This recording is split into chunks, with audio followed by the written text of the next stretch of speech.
Pick your pencil, ready for dictation. Dictation start in 5 seconds.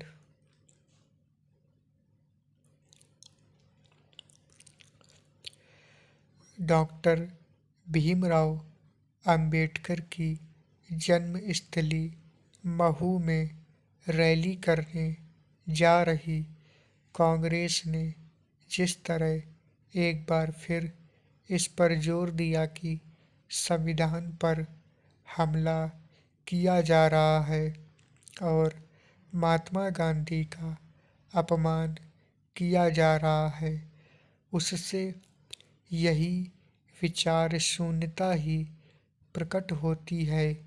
Congress लंबे समय से यह माहौल बनाने में लगी है कि संविधान के लिए खतरा पैदा हो गया है। इसके लिए वह हर संभव दुष्प्रचार का सहारा भी ले रही है। यह ठीक है कि लोकसभा चुनाव के दौरान उसे इस दुष्प्रचार का कुछ लाभ मिला, लेकिन वह संभवतः यह समझने के लिए तैयार नहीं है कि काठ की हांडी बार बार नहीं चढ़ती। इसी कारण वह संविधान को खतरे में बताने के साथ ही इसे भी तूल दे रही है कि महात्मा गांधी के साथ डॉक्टर अंबेडकर का अपमान किया जा रहा है। ये ऐसी बातें हैं जिनका कोई मूल्य महत्व नहीं। कांग्रेस भले ही सामाजिक न्याय को बढ़ावा देने की बातें कर रही हो, लेकिन सच यह है कि वह सामाजिक विभाजन की खाई को चौड़ा करने में जुटी हुई है। सामाजिक न्याय के नाम पर वह यह जानते हुए भी आरक्षण की 50% सीमा को खत्म करने पर जोर दे रही है कि सुप्रीम कोर्ट स्पष्ट रूप से यह कह चुका है कि आरक्षण इससे अधिक सीमा नहीं बढ़ाई जा सकती।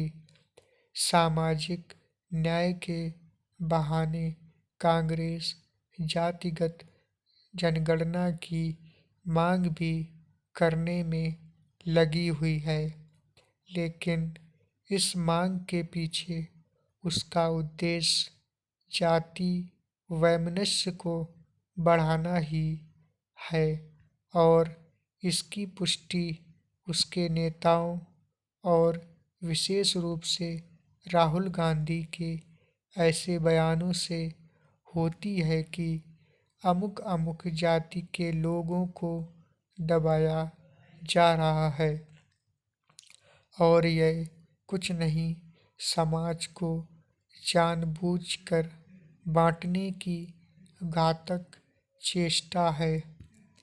कांग्रेस सामाजिक न्याय की बात करते हुए भाजपा के साथ राष्ट्रीय स्वयंसेवक संघ को भी निशाने पर ले रहा है, लेकिन गत दिवस ही संघ प्रमुख मोहन भागवत ने यह कहकर एक तरह से उसे नसीहत ही दी कि डॉक्टर अंबेडकर ने कहा था कि भाईचारा ही हमारा धर्म है।